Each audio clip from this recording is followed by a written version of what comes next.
Bom, cidades do Rio Grande do Sul podem ter falta de água devido à greve dos caminhoneiros. Se a situação persistir, as regiões sul e central serão as mais afetadas. Segundo a Corsan, faltam cloro e sulfato de alumínio para o tratamento. Caminhões que transportavam os produtos para as estações estão parados nos pontos de bloqueio. A companhia informa que está mantendo contato com a Secretaria de Segurança do Estado e Polícia Rodoviária Federal para viabilizar o deslocamento da carga. Bom, para analisar toda essa situação no Estado e no país, estão conosco o economista João Portela e o professor de Relações Internacionais e cientista político Bruno Lima Rocha. Boa noite, sejam bem-vindos. Boa noite. Bom, vamos começar primeiro pela situação do governo. A gente viu aí que o governo esteve reunido com a categoria, fez uma proposta, a Petrobras então anunciou 2 reduções nos preços, também reduziu o diesel por 15 dias, mas isso não desmobilizou a categoria. A alternativa para isso, vou começar com o professor e depois com o professor Portela e depois com o professor Bruno. É uma equação complicada.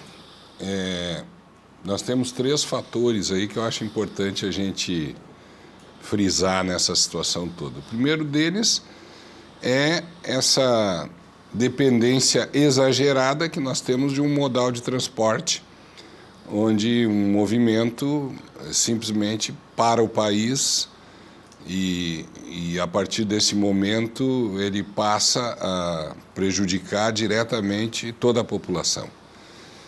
Lá em 1955, quando Juscelino Kubitschek tomou uma decisão política de que acabaria com todos os modais de transporte desse país e nós teríamos única e exclusivamente o transporte rodoviário, o que foi reforçado e sedimentado pelos governos militares. O resultado disso é que nós somos reféns, literalmente, do transporte rodoviário e, eventualmente, como nós estamos vendo, tem sim capacidade de parar o país e espero que com responsabilidade, porque a partir de um determinado ponto, esta paralisação não prejudica o governo, não afeta o governo, ela passa a afetar o cidadão e o cidadão mais comum, né?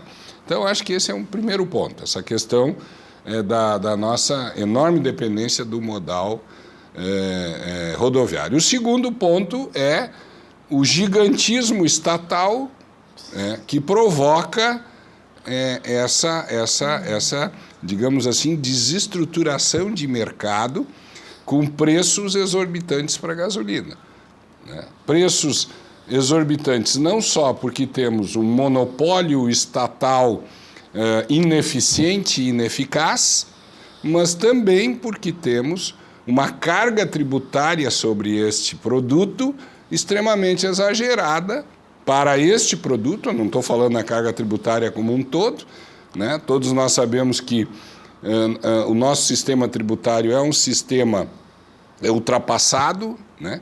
E que precisa urgentemente de uma revisão, justamente porque se cobram impostos basicamente sobre bens de consumo e em efeito cascata, né? Então, é esse conjunto de coisas, né? Uma decisão política de se centrar única e exclusivamente em um único modal de transportes, que é o rodoviário, um gigantismo estatal que tem uma fome de impostos insaciável e uma empresa monopolista estatal. Sim. Que eu não consigo enxergar aonde ela pode trazer algum benefício para a população do país. Professor, aqui a gente vai promover um debate e Perfeito. Provavelmente o professor Bruno Lima Rocha vai trazer outra perspectiva. Agora é sua vez, professor. O que a gente pode tirar de tudo que está acontecendo? Acho que a primeira tomada de decisão seria o presidente da República presidir o país e demitir Pedro Parente imediatamente. A Petrobras não é uma empresa privada, é uma empresa estratégica nacional, ainda é uma estatal e, como tal, a União tem voto de Minerva e pode mudar a sua diretoria. Como o assunto é muito delicado, um amigo meu que é professor de geologia da FRJ me mandou a nota do dinheiro da Petrobras. Posso ler só um parágrafo? Por favor. A Petrobras adotou a nova política de preços dos combustíveis desde outubro de 2016. A partir de então foram praticados preços mais altos que viabilizaram a importação por concorrentes. A estatal perdeu o mercado e a ociosidade de suas refinarias chegou a 1/4 da capacidade instalada. A exportação de petróleo cru disparou. Síndrome bananeira, a gente exporta cru e importa refinado. Tipo, o pessoal de casa entender, a gente exporta banana e importa mariola. Tá? Enquanto a importação de derivados bateu recordes. A importação de diesel se multiplicou por 1,8 desde 2015, dos Estados Unidos, para 3,6. O diesel importado dos Estados Unidos, que em 2015 respondia por 41%, hoje supera 80%. Quem ganhou com isso? Produtores dos Estados Unidos, os traders, que são aqueles caras que forçam no mercado futuro a especulação do barril, aí vai essa gente irresponsável e ancora o nosso combustível na ponta de acordo com o barril Brent, que é fruto de especulação, são 16 mega especuladores, está todo mundo listado, tá? E distribuidores de capital privado no Brasil. Então, o problema da Petrobras, na minha modesta opinião, não é que ela seja estatal, é que ela é pouco estatal. E ela tem servido, sim, de cabide, de alocação de correlação de força, de governabilidade. Na época da ditadura, os famosos coronéis da Petrobras. Enquanto ela tem um corpo técnico maravilhoso, interno, patriota, nacionalista, que defende o interesse do povo brasileiro. Não tem país produtor de petróleo no planeta que não pratique preços protegidos para a sua população. Nem o Irã faz isso. Aí o Brasil vai ancorar o preço, que depois vai ter razão, vai sentir imposto em cascata, que vai estourar para quem? Para um caminhoneiro que roda com arrebite, que roda dopado, para tirar 1,20 de lucro bruto, de ganho bruto por quilômetro rodado? Aí é uma responsabilidade. Trocar o modal rodoviário, o professor está coberto de razão, isso é um absurdo, isso é uma sandice, um continente que roda a diesel sobre asfalto. Agora, de imediato, o que eu entendo que deveria ser feito? O país entender que a Petrobras é uma empresa estratégica, que não tem país no mundo que hipoteca a sua estratégia nacional para terceiros, quiçá para mercado externo, quiçá para especuladores externos, e tomar uma decisão política, porque é como tem que ser feito. O que é? Ah, essa estatal vai quebrar. Mentira, ela nunca baixou de 25 bi de caixa. Nunca baixou. Tá bem? Ah, mas ela praticou oligopólio com as empresas nacionais. O oligopólio é a classe de mercado por excelência do capitalismo. Olha aqui a Transurb. A diferença é se o oligopólio vai ser nacional ou vai ser transnacional. É outra papagaiada. Para não pipocar da resposta, no meu entendimento, deveria trocar a diretoria da Petrobras, consultar os seus funcionários de carreira, consultar os seus engenheiros especificamente, e fazer uma política de preço adequada à capacidade de compra do povo brasileiro. E não para bater meta de ação, meta de rendimento, bater meta a cada 3 meses, para não fechar no ar. Essa loucura de mudar preço 2, 3 vezes por mês, é impossível ter um planejamento. E sim, eles têm razão, tem que tabelar frete. Porque senão como é que vai sair de casa? Como é que as pessoas vão trabalhar? Sim. Vamos fazer o seguinte, a gente tem pouco tempo e eu preciso dar andamento, a gente tem que ouvir os nossos convidados. Então, deixa eu botar uma pergunta para eles. O Gerson de Novo Hamburgo mandou aqui. Se o diesel baixar e a gasolina continuar esse absurdo, em vez de quem usar automóvel, tanto para locomoção quanto para trabalhar, sair às ruas também. Como é que fica? Somos todos caminhoneiros apoiando o movimento. A gente pode entender. Deixa eu até em cima da pergunta do Gerson, rapidamente, Maressa, eu vou fazer aqui uma questão para responder bem rápido. Olhando para o Estado, o Guilherme levantou um ponto. A gente ouviu aqui o governo do Estado se manifestando. O ICMS é muito alto aqui no Estado. Há capacidade da gente reduzir, repensar isso, contribuir de alguma forma? A questão dos tributos tem a ver exatamente com o gigantismo esse estatal brasileiro, já que os governos gastam excessivamente, né, e precisam de alguma forma de arrecadação. Então, evidentemente que se o Estado reduzir o ICM, muito provavelmente a crise financeira do Estado se agrava mais ainda, os atrasos de salários e a situação financeira se agrava mais ainda, né? O que tem que se repensar é toda a estrutura de despesas do Estado, de gastos e de tamanho. Quando o professor fala em corpo técnico, eu me lembro que Paulo Roberto Costa, Cerveró e Renato Duque eram funcionários de carreira da Petrobras e que, infelizmente, não honraram isso, né? E eu tenho uma dúvida, porque nas redes sociais há muita coisa que a gente não sabe se é verdade ou se não é verdade. Dizem que eles continuam recebendo as suas aposentadorias da empresa, que giram em torno de 30 a 50 mil reais. Então, o problema é que essa estatal é nossa em que termos? O que representa esse nosso, né? A direção estratégica nunca será perdida pelo país, porque quem dá a direção estratégica é o governo. A execução não tem nada a ver com estratégia. O que tem a ver com estratégia é a decisão. E a decisão sempre será do governo brasileiro, que espera-se seja eleito democraticamente, portanto, do povo brasileiro. Agora, a execução ela não é estratégica. A Petrobras até hoje só serviu a um grupo de pessoas e de políticos. Eu preciso deixar o professor responder, até porque os dois participaram sobre esse assunto, mas antes, professor, essa questão do ICMS, essa responsabilidade tem que ser dividida com o governo federal e com os estados, por exemplo? É que eu vou discutir política tributária em 2 minutos, é uma covardia, né? Sim. Mas juntar 68% do bolo tributário na União é uma federação de brincadeira. E vai estourar onde? No governo do estado? Que mal fecha a tua folha? Mal fecha a própria folha? Sim. E não fecha a folha por quê? Porque o país vem se desindustrializando e não tem uma política de arrecadação, porque não tem a capacidade de arrecadação à altura de um país como o Brasil. A gente não tem indústria. Virou tudo casa importadora. Tem que proteger a indústria. Sobre a Petrobras, isso é, eu não quero aditivar no ar, mas isso é no mínimo um absurdo. A gente abriu mão do fundo soberano essa semana, coisa que a Noruega nunca fez, por exemplo. Tá? 25% dos ativos. E que eu saiba, foi o corpo técnico da Petrobras que descobriu o manancial de pré-sal. Então, a execução é tão importante quanto a decisão. A execução é que vai fazer valer, por exemplo, que os mapas geológicos do subsolo submarino brasileiro não vão parar em Washington. E por que vai botar uma marinha para patrulhar as águas territoriais brasileiras? Para proteger uma plataforma de petróleo da Exxon, da Shell, de qualquer outra empresa? Ou da Statoil, que seja, ou de uma empresa chinesa? Não. Não, absurdamente. Todo o processo, qualquer país do mundo que queira ser independente e soberano, ele tem de ter no mínimo soberania alimentar, soberania energética e capacidade de defesa. Se a gente não tem nada disso, isso serve a quem? Isso é o quê? Entreguismo? É o quê? Bom, a gente vai continuar conversando com o professor Portela, com o professor Bruno Lima Rocha. A gente vai fazer um rápido intervalo. No próximo bloco, então, a gente continua discutindo a questão. Voltamos a conversar com o economista João Portela e o professor de Relações Internacionais, cientista político Bruno Lima Rocha. Bom, isso que a gente viu, professor Bruno, foram poucos casos, por enquanto, né, que a gente tem registro de violência, como esse registrado na Freeway.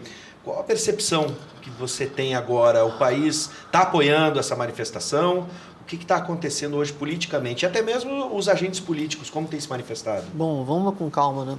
Bives, primeiro, o que os caminhoneiros demandam é uma formação de preços que comporte em toda a cadeia do modal rodoviário e que consiga fazer com que ele leve comida tanto para a gente comprar no mercado como para eles se alimentarem. Sim. Tá? Então, ou muda a política de preço da Petrobras ou não vai ter jeito. Me permita, dê um detalhe aqui. Ó, a atual direção da Petrobras, ainda os dinheiros da Petrobras, tá? Divulgou que foram realizados ajustes da política de preços com a meta de recuperar o mercado. Mas até aqui não foram efetivos. A própria companhia reconhece nos seus balanços trimestrais o prejuízo na geração de caixa decorrente da política adotada. Aí a culpa é do subsídio, a culpa é do subsídio, a culpa é do subsídio do período anterior. Diz a EPET aqui que de 2011 a 2014, quando havia subsídio mesmo, a caixa da companhia nunca baixou de 25 bilhões de dólares, que é a média histórica da companhia. Então, por que não muda a política de preço? No meu modesto entendimento, o que eu acho que está acontecendo agora é que a população caiu a ficha. Caiu a ficha por quê? Porque é algo muito perceptível. Tu transita pela rua, todo mundo depende de combustível fóssil nesse país, também outra sandice, a gente podia ter outros modelos modelos de combustível. A gente podia, por exemplo, não ter tanto gás de cozinha, por exemplo, e olha os preços nos postos de gasolina. Tá? E eles têm variação, por vezes semanal, por vezes 3 mudanças de preço no mês. A percepção da população, até onde me dou conta, é que isso tu fica à mercê do quê? À mercê de preços internacionais? Sabe? Não tem jeito. No meu modesto entendimento, eu sempre insisto com isso, há uma percepção geral de apoio aos caminhoneiros, tá? Mesmo sendo movimentos de múltiplas associações, um pouco lockout também, mas também é legítimo, e de que é impossível manter uma política de preços como essa porque a gente não aguenta. A população realmente não aguenta. Agora, eu gostaria de uma pesquisa de opinião para confirmar a minha impressão. Isso é a minha impressão. Bom, professor Portela, por exemplo, por que a nossa gasolina é mais cara que na Bolívia? Não é a mesma? Perguntou Adriano de Guaíba, e em cima da política de preços que o professor falou agora. Existe realmente espaço para a gente mudar isso? Não está dando certo? A política de preços atual da Petrobras, ela me parece equivocada no sentido desta geração de imprevisibilidade. Ou seja, essa oscilação exagerada, realmente, eu acredito que não seja a melhor política. Ela poderia ter uma política onde houvesse um pouco mais de previsibilidade nos preços. Acredito que isso realmente é um fator que poderia ser estudado. Quanto à questão da diferença de preços em relação a outros países, é fundamentalmente a carga tributária. Na maioria dos países não existe carga tributária tão significativa sobre o preço do combustível como no Brasil. E, evidentemente, os custos da empresa que opera e que faz o refino, né? Então, a questão do preço, a gente sempre tem que considerar, né, que nós temos no Brasil, aí, na verdade, a realização da Petrobras no preço total do combustível é 34%. Então, se você pegar 60 e tantos por cento, não é a realização de preço da Petrobras. Aí você tem o custo do álcool, você tem os impostos, que representam praticamente 50% do custo do combustível, né? Então, você veja que essa questão do preço não é só a política de preços da Petrobras. Se ela alterar a política de preço dela, para ter uma maior previsibilidade, isso é positivo, isso é bom, acho que é uma reivindicação importante, né? Mas a questão preço final, né, ela não vai se resolver se nós não debatermos também a questão tributária sobre o combustível. Aí, para debater a questão tributária, entra a questão finanças públicas. Em cima disso, eu vou deixar os momentos finais para a gente refletir sobre. O presidente da Câmara dos Deputados anunciou só na segunda-feira uma mobilização para discutir o preço. Tá? E nisso que se discute, por exemplo, carga tributária, há espaço para desoneração? Né? Há espaço hoje para essa desoneração ou tira da gasolina e vai botar em outro lugar? Começo com o professor Bruno. A mobilização não é tardia demais e as soluções podem não ser aquelas que a gente espera? Eu, particularmente, não vejo espaço para desonerar a carga tributária. Não tem mais, porque vai tirar de um lugar, vai tirar pode baixar um pouco sobre o combustível, vai tirar de onde? Da folha de pagamento? Vai incidir sobre o problema é que o Brasil está sequestrado pelo capital financeiro, pelo rentismo, pelo excesso de liquidez, por essa maluquice de bater meta a cada 3 meses. Né? Uma indústria de longo prazo, a perspectiva de retorno é 12 meses, é um tempo, dá um prolongamento. Quanto tempo demorou para a gente descobrir o pré-sal? 50 anos. 50 anos fazendo pesquisa em águas profundas. E todo esse saber acumulado vai para quê? Para um contrato de risco? Que a Petrobras abre mão de fazer investimento, abre mão de ativo, e o país abre mão do fundo soberano. Eu não vejo como um governo que não consegue fechar balanço, abrir mão de arrecadação. Vai estourar onde? Mais em política social ainda? Vai vender o quê? Vai vender a Petrobras para cobrir balanço? Porque essa que é a meta de fundo. É falar que é inexequível o Estado brasileiro, logo inexequível qualquer empresa pública brasileira, ainda que sob controle coletivo, poderia ser, não é? Não poderia ser. Para quê? Para abrir mais margem para o capital privado entrar, transnacional entrar e impor os seus interesses. E para que governo? Bom, e com os balanços, por exemplo, aqui no Estado, a gente já imagina para o ano que vem um déficit de próximo a 7 bilhões, o governo também já anunciou as suas contas. Enfim, tem espaço para isso, professor, na sua visão? Para redução de carga tributária, ou se essa redução vai acabar estourando? É evidente que não, né? É evidente que não, porque a redução dos tributos passaria por uma discussão do gasto público, né?